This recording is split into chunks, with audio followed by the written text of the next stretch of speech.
సింహరాశి గురుదేవ కృష్ణ. ఈ క్రోధినామ సంవత్సరం 2024 సంవత్సరం సింహరాశి వారికి ఎన్ని సుఖాలు తీసుకొస్తుంది, ఎన్ని కష్టాలు తీసుకొస్తుంది, ఈ సంవత్సర ఫలితాలంతటినీ కూడా ప్రొఫెసర్ డాక్టర్ ముల్లపూడి సత్యనారాయణమూర్తిని నేను మీకు తెలియజేస్తున్నాను. ముందుగా ఈ సింహరాశి వారికి ఆదాయం 2, వ్యయం 14గా ఉంది.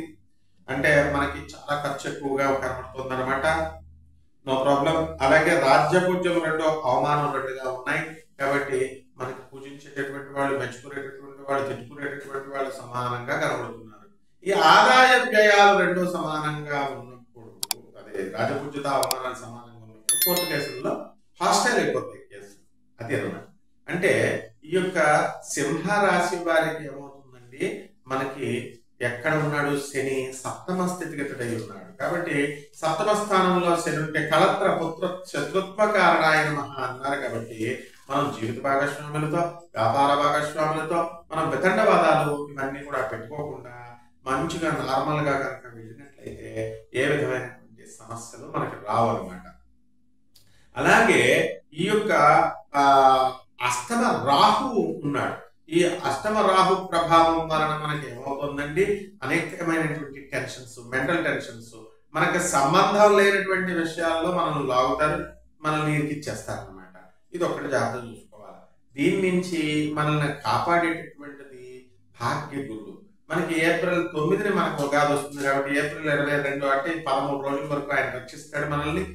ఆ తర్వాత రాజ్యస్థితిగతుడైనటువంటి ఈ యొక్క గురుడు మంచి డాంబికమైనటువంటి ఆచారాలతో పాటు సకల శుభాలని ఇస్తాడు. అందువలన వృత్తి, వ్యాపార, ఉద్యోగ విషయాలలో ఎవరైతే ఉన్నారో అటువంటి వాళ్ళందరికీ కూడా బ్రహ్మాండంగా ఉంటుంది. డిఏలు అరియర్స్ అన్ని వచ్చేస్తాయి. ప్రభుత్వం ఏది బకాయిలు పెట్టుకోదు. మరి ఈ ఓల్డ్ పెన్షనర్స్ కూడా చక్కగా పెన్షన్ సెటిల్మెంట్స్ అన్ని కూడా అయిపోతాయి, ఏవి పెండింగ్ ఉండవు. వాళ్ళు తీసుకెళ్లి బ్యాంకుల్లో ఈ పెన్షన్ కొత్త పార్ట్ను మీరు లోన్లు అప్పులు పెట్టేసి తనఖా పెట్టేసేయడమే మీ ఆలస్యం అనమాట.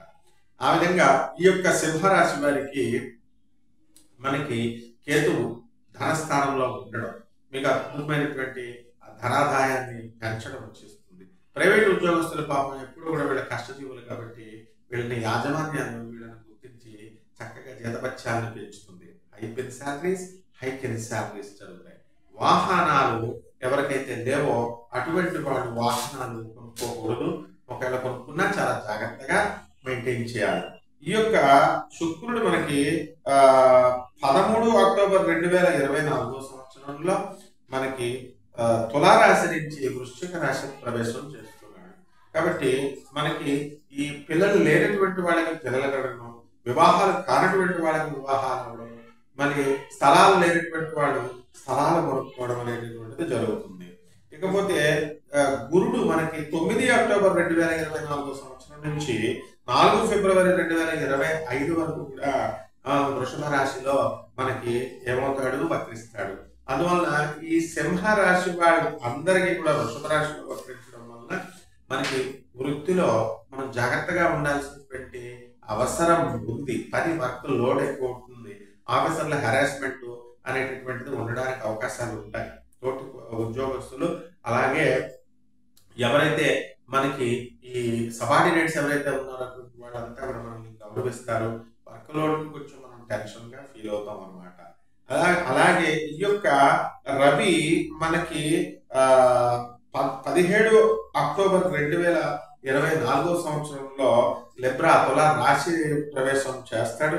అలాగే 16 నవంబర్ 2024 సంవత్సరంలో వృశ్చిక రాశి సంచారం చేయడం వల్ల ఇంతవరకు ప్రైవేట్ అదే గవర్నమెంట్ పనులు ఏవైతే ఆగిపోయి ఉన్నాయో అవన్నీ కూడా మీకు పూర్తి అవ్వడం జరుగుతుంది.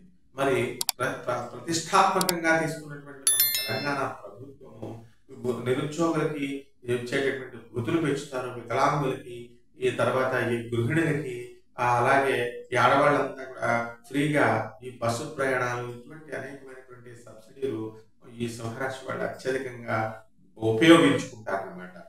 అలాగే ఈ యొక్క కుజుడు మనం తీసుకున్నప్పుడు కుజుడు మనకి 1 జూన్ 2024 సంవత్సరంలో మేషరాశి ప్రవేశంతో స్థలాలు రేట్లు మీ పేరు మీద ఉన్నటువంటి వాళ్ళందరికీ కూడా రేట్లు బ్రహ్మాండంగా పెరిగిపోతాయి. మీరు అమ్ముకుంటే ఆ స్థలాలన్నీ కూడా మీకు చాలా ఎక్కువ రేట్లు మీకు రావడానికి అవకాశాలు ఉన్నాయి. అదేవిధంగా ఈ యొక్క బుధుడిని మనం తీసుకున్నప్పుడు 10 మే 2024 సంవత్సరంలో మేషరాశి ప్రవేశం చేస్తుంది.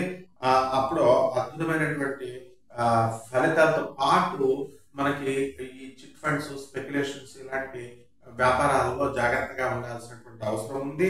అలాగే ఈ యొక్క 19 జూలై 2024 సంవత్సరంలో సింహరాశి జన్మరాశిలోకి రావడం ఈ బుధుడు చేస్తున్నాడు. కాబట్టి రైతులు ఎవరైతే ఉన్నారో అటువంటి వాళ్ళంతా కూడా ఈ సంవత్సరం బ్రహ్మాండమైన పంటల్ని పండిస్తారు. కానీ పాపం ఏజెంట్లకి, బ్రోకర్లకి వాళ్ళకి వెళ్ళిపోతుంది. కమిషన్ ఏజెంట్స్ ఎక్కువ లబ్ధి పొందుతారు. డైరెక్ట్ గా రైతు ఎక్కువ కమర్షియల్ క్రాప్స్ పెంచితే ఈ వచ్చేటటువంటి నష్టాల నుంచి వీళ్ళు తప్పించుకోవడానికి అవకాశం ఉంటుంది. అలాగే సినీ, సంగీత, సాహిత్య రంగాలలో ఉన్న వాళ్ళకి గుర్తింపు అనేటటువంటిది వస్తుంది. జీత పారితోషకాలు కొంచెం తక్కువగా పెంచుతారు.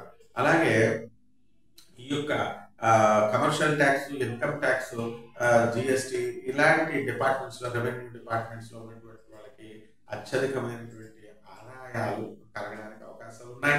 ప్రమోషన్స్ జరగడానికి అవకాశాలు ఉన్నాయి.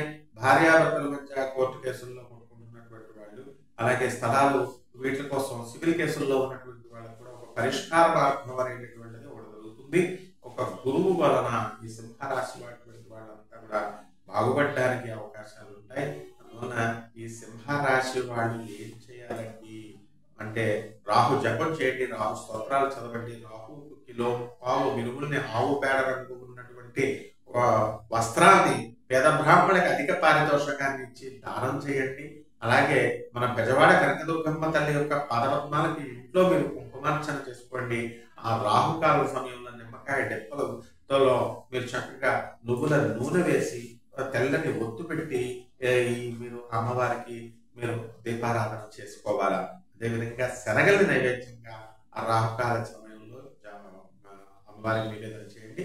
ఈ విధంగా చేస్తే ఈ యొక్క సింహరాశి వాళ్ళు ఈ సంవత్సరం అంతా కూడా అత్యద్భుతంగా రాణిస్తారు. శుభమస్తు.